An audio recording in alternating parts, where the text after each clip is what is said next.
A very warm good morning to every student. आज हम लोग डिस्कस करेंगे 14 principles given by Henri Fayol. Henri Fayol ने total 14 principles दिए थे और ये प्रिंसिपल्स क्या है, कैसे अप्लाई होते हैं, ये आज हम लोग समझेंगे। तो हेनरी फ्योल कौन था? हेनरी फ्योल एक माइनिंग इंजीनियर था। तो ये पॉइंट बच्चे हमें याद रखना है क्योंकि काफी बारी 1 मार्क्स के क्वेश्चन में ये पूछ लिया जाता है, वो वाज द हेनरी फ्योल। तो हेनरी फ्योल एक माइनिंग इंजीनियर था और उस माइनिंग इंजीनियर की पोस्ट पर रहते हुए उसने बहुत सारे ऑब्जर्वेशंस किए थे और उन ऑब्जर्वेशन के बेस पर ये कुछ 14 प्रिंसिपल्स उन्होंने बनाए थे। तो ये जो प्रिंसिपल्स हैं ये क्या चीज होती है? देखो, प्रिंसिपल्स उसने अपने ऑब्जर्वेशन के बेस पर दिए थे बेटा जी। तो इन सारे प्रिंसिपल्स को उसने अप्लाई करके देखा कि अगर ऐसा होता है तो क्या पॉजिटिव इम्पैक्ट होने वाला है, और अगर इनको अप्लाई नहीं किया जाता है किसी बिजनेस में तो क्या नेगेटिव इम्पैक्ट इनका होने वाला है ना। जैसे क्या होता है, जो हमारे बड़े होते हैं, जो हमारे बड़े बुजुर्ग हैं, उन्होंने जो गलतियां की होंगी उन गलतियों से बहुत सारी चीजें उन्होंने सीखी और उनके बेस पर वो हमें कुछ चीजें बताते हैं कि भाई ऐसा नहीं करना। अगर हम लोग फिर दोबारा से उन्हीं गलतियों को दोहराएंगे तो हम बहुत पीछे रह जाएंगे, हम कंपटीशन को फेस ही नहीं कर पाएंगे। लेकिन जब वो हमें बता रहे हैं कि अगर ऐसा किया तो ये सारी चीजें हो सकती है, ये नेगेटिव इम्पैक्ट आपके बिजनेस पर आ सकते हैं, तो हम वो गलतियां नहीं दोहराएंगे और हम आगे बढ़ने की कोशिश करेंगे। तो सेम चीजें हेनरी फ्योल ने भी बोली थी। हेनरी फ्योल ने अपने ऑब्जर्वेशन के बेस पर कुछ प्रिंसिपल्स बनाए और हमें बताया कि भाई ये जर्नल गाइडलाइंस की फॉर्म में आपके लिए काम करेंगे। आप अगर इनको बिजनेस पर अप्लाई करते हो तो जो बिजनेस पे पॉजिटिव इम्पैक्ट आने के चांसेस बढ़ जाएंगे, यानी कि बिजनेस की जो कंडीशन है, जो एफिशिएंसी है, वो इंक्रीज होगी। अब कैसे कैसे होगी, क्या 14 प्रिंसिपल्स वो थे, वो हम लोग समझ लेते हैं। एक चीज और हमें याद रखनी है कि ये जो 14 प्रिंसिपल्स दिए हैं, इन 14 प्रिंसिपल्स को हम फंडामेंटल प्रिंसिपल्स के नाम से भी जानते हैं। मतलब हेनरी फ्योल के जो 14 प्रिंसिपल्स हैं इनको फंडामेंटल प्रिंसिपल भी बोला जाता है। और हेनरी फ्योल ने अपने 14 प्रिंसिपल्स टॉप लेवल के लिए दिए हैं। मतलब उसने ये सारे के सारे सजेस्ट किए हैं कि अगर मैनेजमेंट इन चीजों को अप्लाई करेगी तो क्या फायदा उनको हो सकता है। तो किन किन चीजों को हमें ध्यान में रखना है, क्या चीजें हमें बिजनेस पर अप्लाई नहीं करनी ताकि कोई नेगेटिव इम्पैक्ट ना आए। तो फर्स्ट उसका प्रिंसिपल है डिवीजन ऑफ वर्क। ठीक है, देखिए बच्चे, अकेला कोई भी बंदा ऐसा नहीं है जो सारी चीजों को स्मूथली खुद ही हैंडल कर ले, या कोई भी पर्सन इतना एक्सपर्ट नहीं होता कि वो सारी चीजों को खुद ही कर लेता है। उसको कुछ लोगों की रिक्वायरमेंट होती है। जो पर्सन अपने काम में एक्सपर्ट है, हम उन्हीं को वो सारी टास्क देते हैं ताकि एफिशिएंसी इंक्रीज हो, बिजनेस की जो कॉस्ट है वो रिड्यूस हो जाए। तो हेनरी फ्योल ने एक पहला प्रिंसिपल अपना दिया, डिवीजन ऑफ वर्क। अब हेनरी फ्योल ने क्या बोला? According to Henri Fayol, every work should be divided into small task. हर काम को हमें छोटे छोटे टास्क में डिवाइड करना है and every task should be assigned to a expert person. जो भी टास्क आपने डिवाइड किया उसको एक एक्सपर्ट पर्सन को हमें दे देना है, जिससे होगा क्या? बेनिफिट ऑफ स्पेशलाइजेशन हमें मिलेगा। ठीक है, जैसे मैं बात करती हूँ कि हमें एक टेबल बनानी है।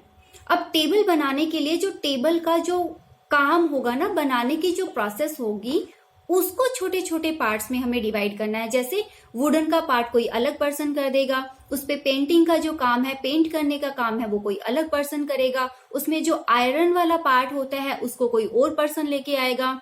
उसको असेंबल करने का जो काम है वो कोई और पर्सन करेगा। ठीक है, उसकी पैकिंग का जो काम होगा वो कोई और पर्सन करेगा। तो इससे क्या होगा, जो पर्सन जिस काम में एक्सपर्ट है वो अपनी जो क्वालिटी है वो उस काम में डालेगा, यानी कि उसकी एफिशिएंसी इंक्रीज हो जाएगी। तो इसलिए इसने क्या बोला हेनरी फ्योल ने कि जो वर्क है उसको स्मॉल पार्ट में डिवाइड करना है और हर पार्ट को एक एक्सपर्ट पर्सन को दे देना है। इससे क्या होगा? बेनिफिट ऑफ स्पेशलाइजेशन हमें मिलेगा, हमारे रिसोर्सेज कम खर्च होंगे, कॉस्ट हमारी कम आएगी, वेस्टफुल एक्टिविटीज जो हमारी होंगी वो रिड्यूस हो जाएंगी। ठीक है, तो ये है हमारा division of work. Second principle उन्होंने दिया ऑथोरिटी एंड रिस्पॉन्सिबिलिटी। ठीक है, तो बच्चे पहले समझिए कि ये होती क्या चीज है। देखिए, ऑथोरिटी क्या होती है? Power to take decisions. मतलब वो पावर जो मुझे डिसीजन लेने के लिए मिली है उसको हम बोलते हैं ऑथोरिटी। ठीक है, और रिस्पॉन्सिबिलिटी क्या होती है? Obligation towards the assigned task. जो ऑब्लिगेशन मेरा होगा किसके रिगार्ड्स होगा, जो टास्क मुझे दिया गया है। ठीक है, तो हेनरी फ्यूल क्या कहता है, हेनरी फ्यूल कहता है there should be a balance between authority and responsibility. ठीक है, ऑथोरिटी और रिस्पॉन्सिबिलिटी में बैलेंस होना चाहिए। Authority and responsibility should go hand in hand, मतलब दोनों एक हाथ से लेनी है तो दूसरे हाथ से देनी है। अब ये क्या कहना चाह रहा है बेटा, इसमें ये बता रहा है आपको कि जब आप किसी पर्सन को कोई टास्क देते हो ना, कोई काम उस पर्सन को आप देते हो, तो उसके साथ में उससे रिलेटेड अथॉरिटीज भी हमें देनी चाहिए। फॉर एग्जाम्पल, मैंने एक पर्सन को बोला कि भाई कल मेरे आने से पहले ना ये एक टेबल तुम्हें बनाकर रेडी करनी पड़ेगी। मुझे नहीं पता कैसे बनाओगे, बट ये होनी चाहिए कंप्लीट, कल आते ही मैं चेक करूंगी। ठीक है, सेकेंड डे मैं ऑफिस में आई और मैंने देखा कि टेबल तो उसने बनाई ही नहीं। अब मैंने उससे पूछा कि भाई टेबल क्यों नहीं बनाई। अब मैंने उसको ऑर्डर तो दे दिया कि टेबल बनाए, बट मैंने उसको अथॉरिटी तो दी ही नहीं कि जो टेबल बनाने के लिए रॉ मटेरियल है वो खुद से या तो परचेज करे या दूसरे डिपार्टमेंट से उसको लेकर और फिर वो टेबल बनाए। अब वो बंदा कैसे बनाएगा, नहीं बना पाएगा। तो इसलिए जब हम किसी पर्सन को कोई टास्क देते हैं, कोई रिस्पॉन्सिबिलिटी देते हैं, तो उससे रिलेटेड जो भी नीडेड अथॉरिटी है वो भी उस पर्सन को देनी बहुत ही जरूरी होती है, तो ही काम आपका हो पाएगा, अदरवाइज तो काम कंप्लीट नहीं हो पाएगा। और अगर होगा भी तो एफिशिएंसी नहीं आएगी, है ना। तो अथॉरिटी और रिस्पॉन्सिबिलिटी दोनों क्या होनी चाहिए, बैलेंस होनी चाहिए। ना तो आप पावर ही बहुत ज्यादा दे दो और ना ही आप वर्कलोड ही बहुत ज्यादा दे दो, दोनों में बैलेंस होना चाहिए। नेक्स्ट जो प्रिंसिपल इसका आता है वो आता है unity of command. Unity of command का मतलब होता है एक टाइम पर एक सबोर्डिनेट को सिर्फ एक ही बॉस से काम मिलना चाहिए। ठीक है, मतलब फोकस किस पे किया इसने, सबोर्डिनेट्स पर, मतलब जो हमारे नीचे जो पर्सन काम करते हैं ना उनको हम बोलते हैं सबोर्डिनेट्स। तो हेनरी फ्यूल ने क्या बोला है कि जो सुपीरियर होगा, मतलब जो बॉस है उसके रिलेटेड इसने बोला कि वो एक टाइम पर ना एक ही सबोर्डिनेट से काम कराए। मतलब यहाँ बॉस पर फोकस ना करके सबोर्डिनेट पर फोकस किया गया है कि जो सबोर्डिनेट है वो एक ही पर्सन से टास्क लेगा, एक ही बॉस से अगर वो काम लेता है तो वो काम अच्छे से कर पाएगा। लेकिन अगर एक ही टाइम पर एक सबोर्डिनेट को दो दो बॉस अगर ऑर्डर देते हैं तो वो काम अच्छे से नहीं कर पाएगा। फॉर एग्जाम्पल, मान लो मैं एक टीचर हूँ, ठीक है, एक मैं हूं, एक मिस्टर राम है वो भी टीचर है। हमने अपने पीएन को बोला, पहले मैंने बोला कि भाई मुझे एक गिलास पानी ला दो। सेम टाइम पर मिस्टर राम है, उन्होंने भी बोला भाई मुझे एक गिलास पानी ला दो। अब वो पर्सन पानी लेने गया, अगर उस पर्सन ने पहले मुझे पानी दिया तो मिस्टर राम नाराज हो जाएंगे, अच्छा मैम आपके लिए इतनी इंपॉर्टेंट है, आपने मैम को पहले पानी दिया, मुझे बाद में दे रहे हो। अगर उन्होंने मिस्टर राम को पहले पानी दे दिया तो मैं उनको बोलूंगी, अच्छा सर आपके लिए इतने इंपॉर्टेंट है, मतलब मेरी तो बात की वैल्यू ही नहीं है कुछ भी। अब उस पर्सन ने काम तो किया लेकिन नाराजगी के साथ में, उसको मिली तो नाराजगी ना, मतलब उस बंदे ने तो अपने पूरे एफर्ट्स डाले लेकिन हम लोग सेटिस्फाई नहीं हो पाए, जिसका असर कहीं ना कहीं उसकी परफॉर्मेंस पर पड़ेगा। तो इसलिए हर सबोर्डिनेट को एक टाइम पर एक ही बॉस से ऑर्डर मिलना चाहिए तो ही वो काम को कर पाएगा, अदरवाइज वो काम को अच्छे से नहीं कर पाएगा। करेगा काम तो वो करेगा, ऑर्डर तो उसको मिला है, लेकिन एफिशिएंसी से वो काम को नहीं कर पाएगा। मतलब डिस्प्यूट्स क्रिएट होने के चांसेस बहुत ज्यादा रहेंगे, नाराजगियां बहुत ज्यादा रहेंगी। ठीक है, नेक्स्ट हमारा आता है यूनिटी ऑफ डायरेक्शन। तो देखिए बच्चे, थोड़ा सा डिफरेंस है।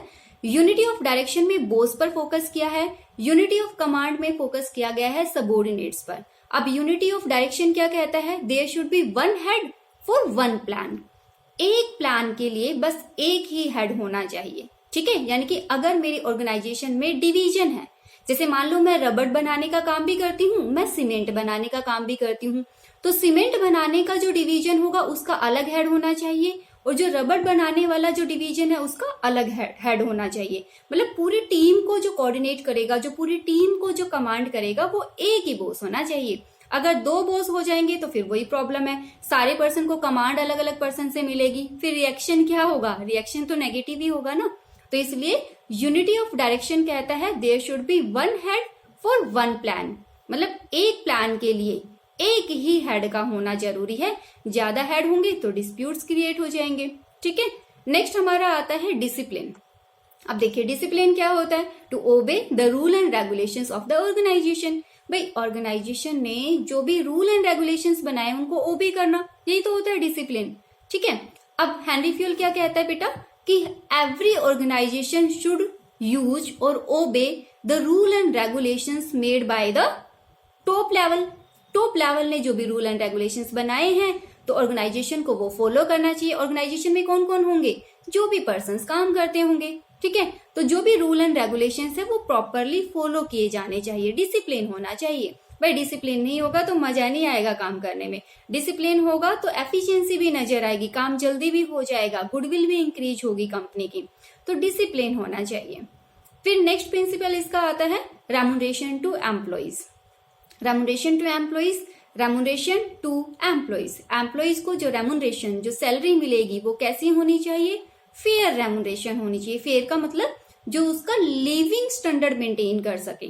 ठीक है, आप लोगों ने देखा होगा जैसे अभी गाँव में क्या है, हार्वेस्टिंग का काम चला हुआ है ना, तो सुना होगा आप लोगों ने कि जब हम किसी पर्सन को एज अ लेबर काम कराते हैं तो वो बोलते कि जी हमारा ना इतना रेट तो फिक्स है, और वो रेट क्या होगा, सारे लोगों से आप पूछोगे नॉर्मल वो वही रेट बोलेंगे। जैसे मैंने किसी पर्सन को हायर किया, उसने बोला मैम मैं 350 रुपीज लूंगा। आप किसी दूसरे से भी पूछोगे तो वो कहते कि नॉर्मल रेट ही इतना चला हुआ है। तो वो रेट क्या होता है, जो फैक्ट्री एक्ट होती है ना, फैक्ट्री एक्ट जो लेबर के लिए कुछ रूल्स बनाती है, कुछ लॉज बनाती है, कुछ एक्ट पास करती है कि भाई लेबर का जो मिनिमम वेज होगा ना वो इतना तो देना ही देना होगा, मतलब मिनिमम सैलरी इतनी होगी। अगर इससे नीचे वो देता है और वो पर्सन अगर कंप्लेंट करता है तो उसको सीक रिड्रेसल का जो राइट है वो मिलेगा। ठीक है, तो एक मिनिमम वेज उसका होना चाहिए, मिनिमम वेज तो हमें देना चाहिए ताकि उसका लिविंग स्टैंडर्ड मेंटेन रह सके। हर पर्सन रेम्यूनरेशन के लिए ही काम करता है तो उसको इतना दो, उसका एक्सप्लॉयटेशन नहीं करना, इतना तो मिलना चाहिए कि उसका लिविंग स्टैंडर्ड मेंटेन रह सके। तो रेम्यूनरेशन हमें इतना देना चाहिए कि वो अपनी जरूरतों को पूरा कर सके, जितना काम करता है उतना रेम्यूनरेशन हमने उसको प्रोवाइड करना है। नेक्स्ट आता है बेटा जी subordination of individual interest to general interest. देखिए सबॉर्डिनेशन का मतलब होता है अधीन, मतलब हमारे नीचे काम करने वाले पर्सन को हम सबॉर्डिनेट बोलते हैं। तो सबॉर्डिनेशन का मतलब होता है अधीन करना है। किसको अधीन करना है, इंडिविजुअल इंटरेस्ट को। इंडिविजुअल का मतलब किसी अकेले व्यक्ति के हित को नीचे रखना है। किसके नीचे रखेंगे, जनरल इंटरेस्ट के। जनरल का मतलब सामान्य, यानी कि ऑर्गेनाइजेशनल इंटरेस्ट को प्रायोरिटी देनी है। ठीक है, हेनरी फ्यूल क्या कहता है, there should be given the priority to the general interest, किसकी बजाय, इंडिविजुअल इंटरेस्ट की बजाय। ठीक है, जैसे मान लो एक टाइम पर मेरे घर में फंक्शन है, सेम डेट मैं अपने फंक्शंस को एंजॉय कर रही हूं और बॉस का फोन आता है कि भाई अर्जेंट मीटिंग है, आपको मीटिंग में आना पड़ेगा। अब मैं क्या करती हूँ, फंक्शन को छोड़ के मीटिंग अटेंड करने के लिए चली जाती हूँ। तो मैंने क्या किया, प्रायोरिटी किसको दी, मैंने अपने ऑफिशियल वर्क को दी, यानी अपनी ऑर्गेनाइजेशन को दिया। तो इसीलिए जब भी एक ऑर्गेनाइजेशन में कोई पर्सन काम करता है तो हमेशा उसको प्रायोरिटी देनी चाहिए, किसको, ऑर्गेनाइजेशनल ऑब्जेक्टिव्स को। ऑर्गेनाइजेशनल को देना है, ना कि अपने पर्सनल इंटरेस्ट को उसने इंपॉर्टेंस देना है या प्रायोरिटी देनी है। कुछ केसेस में दे सकते हो बट फिर भी ट्राई करना है कि प्रायोरिटी हमें पहले ऑफिशियली वर्क को देना है अपने इंटरेस्ट की बजाय। ठीक है, तो काफी बारी स्टूडेंट्स ना इसमें थोड़ा सा अटक जाते क्योंकि ये दिखने में थोड़ा लंबा है, subordination of individual interest to general interest. But इसको हमने समझना है, सबॉर्डिनेशन करना है, अधीन करना है, किसको करना है, इंडिविजुअल इंटरेस्ट को, अपने इंटरेस्ट को। किसके अधीन करना है, ऑर्गेनाइजेशनल इंटरेस्ट के। ठीक है, तो ऑर्गेनाइजेशन को प्रायोरिटी देनी है, अपने इंटरेस्ट को नीचे रखना है। नेक्स्ट हमारा आता है एस्पिरिट दे कॉर्प्स। एस्पिरिट दे कॉर्प्स का मतलब होता है सहयोग की भावना, मतलब ऑर्गेनाइजेशन के अंदर जो भी वर्कर्स काम करते हैं उनके बीच में टीम स्पिरिट होनी चाहिए, उनके बीच में हार्मोनी होनी चाहिए, कोई कॉन्फ्लिक्ट नहीं होना चाहिए। और every manager should use the word we instead of I, मतलब हर मैनेजर को ये चाहिए कि वो वी वर्ड का यूज करे। वी का मतलब कि हमने किया, ऐसा नहीं बोलेगा कि मैंने किया, मेरी वजह से सब कुछ हो गया, नहीं, आई वर्ड यूज नहीं करना, उसको वी वर्ड यूज करना है। ठीक है, उसके बाद में आता है बेटा इनिशिएटिव। इनिशिएटिव होता है, इनिशिएटिव का मतलब होता है पहल लेना किसी काम में। तो ऑर्गेनाइजेशन में जो मैनेजमेंट है, जो मैनेजर्स हैं, उनको अपने एम्प्लॉइज को एनकरेज करना है, उनको बेटर अपॉर्चुनिटीज प्रोवाइड करनी है ताकि वो इनिशिएटिव ले सके चीजों को, मतलब हर काम को करने में वो पहल ले कि भाई मैं करूंगा। ठीक है, नेक्स्ट आता है बेटा स्टेबिलिटी ऑफ पर्सनल। स्टेबिलिटी मतलब एक जो टाइम पीरियड होगा वो स्टेबल होना चाहिए। किस में होना चाहिए, किस चीज का? पर्सनल का मतलब जो हमारे नीचे जो पर्सन काम करते हैं, जो हमारे एम्प्लॉइज हैं, उनका जो टेन्वर है, उनका जो टाइम पीरियड है वो स्टेबल होना चाहिए। फ्रीक्वेंटली हमें उनको चेंज नहीं करना चाहिए। फॉर एग्जाम्पल, मैंने एक पर्सन को 1 महीने के लिए प्रोडक्शन डिपार्टमेंट में रख दिया, वो बंदा अपना काम करना सीखा ही था उसने, फिर मैंने उसको सेल्स डिपार्टमेंट में ट्रांसफर कर दिया, फिर मैंने कुछ दिन के बाद उसको वहां से उठा के मार्केटिंग डिपार्टमेंट में मैंने उसका ट्रांसफर कर दिया। तो इससे क्या होगा, वो कोई भी काम नहीं सीख पाएगा, कहीं भी अच्छे से वो काम नहीं करेगा, फ्रस्ट्रेट हो जाएगा और हम उसको ऑर्गेनाइजेशन से निकाल देंगे। तो इससे क्या होगा, बार बार एम्प्लॉइज को लगाएंगे, फिर निकालेंगे, लगाएंगे, निकालेंगे, यानी कि एम्प्लॉइज टर्नओवर बहुत ज्यादा हो जाएगी। इससे कंपनी की कॉस्ट इंक्रीज हो जाती है। तो इसलिए स्टेबिलिटी ऑफ पर्सनल होना है, मतलब हर पर्सन की एक स्टेबिलिटी होनी चाहिए ताकि वो अपने आप को प्रूव करके दिखा सके। आप एक दिन में तो किसी को जज नहीं कर सकते ना, उसको थोड़ा टाइम दो ताकि वो अपनी चीजों को आपको दिखा सके, अपने आप को प्रेजेंट कर सके। लेकिन अगर फ्रिक्वेंटली हम उसको चेंज करेंगे तो वो पर्सन अच्छे से काम नहीं कर पाएगा। तो ये कुछ हमारे प्रिंसिपल्स थे बेटा, इनको हमें लर्न करना है। और प्रिंसिपल्स में मैक्सिमम टाइम पर केस स्टडीज आती है, तो हमें कुछ की पॉइंट्स को याद में रखना है कि हम उसको कैसे आइडेंटिफाई करेंगे। तो मैक्सिमम प्रिंसिपल्स हम लोग कर चुके हैं। नेक्स्ट क्लास में हम लोग डिस्कस करेंगे हमारे प्रिंसिपल्स और कुछ टेक्निक्स जो कि FW टेलर ने दी हैं। अब दोनों में मेजर डिफरेंस क्या होता है ये एक बार और सुन लीजिए। हेनरी फ्योल के जो भी प्रिंसिपल्स हैं वो सारे के सारे बेस हैं ऑब्जर्वेशन के ऊपर। ठीक है, इसने कोई एक्सपेरिमेंट नहीं किया था, इसने सिर्फ ऑब्जर्वेशन की थी। ह्यूमन बींग्स पर बहुत सारे एक्सपेरिमेंट हम नहीं कर सकते, ये बात मैंने आपको पहले भी बताई है ना। ऐसा तो नहीं है कोई पर्सन काम नहीं करेगा तो मैं उसके ऊपर केमिकल गिरा दूं कि अच्छा काम नहीं करेगा, चल तेरा हाथ जला देते हैं ताकि तू अच्छे से काम करे। ऐसे हम डरा नहीं सकते, भाई वो काम नहीं करेगा तो कोई दूसरा पर्सन हम लगा लेंगे, है ना, वो जो कंपनी है छोड़ के चला जाएगा। तो हम ह्यूमन बींग्स के ऊपर बहुत सारे एक्सपेरिमेंट नहीं कर सकते। तो हेनरी फ्योल ने जितने प्रिंसिपल्स अपने बताए, यानी कि जो 14 प्रिंसिपल्स बताए हैं, ये 14 प्रिंसिपल्स उसकी ऑब्जर्वेशन पर बेस्ड है, उसकी स्टडी पर बेस्ड है। लेकिन FW टेलर ने थोड़े बहुत कुछ ऑब्जर्वेशन की थी, लेकिन कुछ एक्सपेरिमेंट भी किए हैं। वो एक्सपेरिमेंट क्या किए थे वो हम FW टेलर वाला जब चैप्टर करेंगे तब हम समझेंगे। तो FW टेलर के प्रिंसिपल सारे हैं लोअर लेवल के लिए और हेनरी फ्योल के सारे प्रिंसिपल है टॉप लेवल के लिए, यानी कि एडमिनिस्ट्रेटिव लेवल के लिए उसने सारे प्रिंसिपल्स बनाए थे। इस पॉइंट को हमने याद रखना है। बाकी चीजें हम नेक्स्ट वीडियो में डिस्कस करेंगे। Bye bye, have a nice day.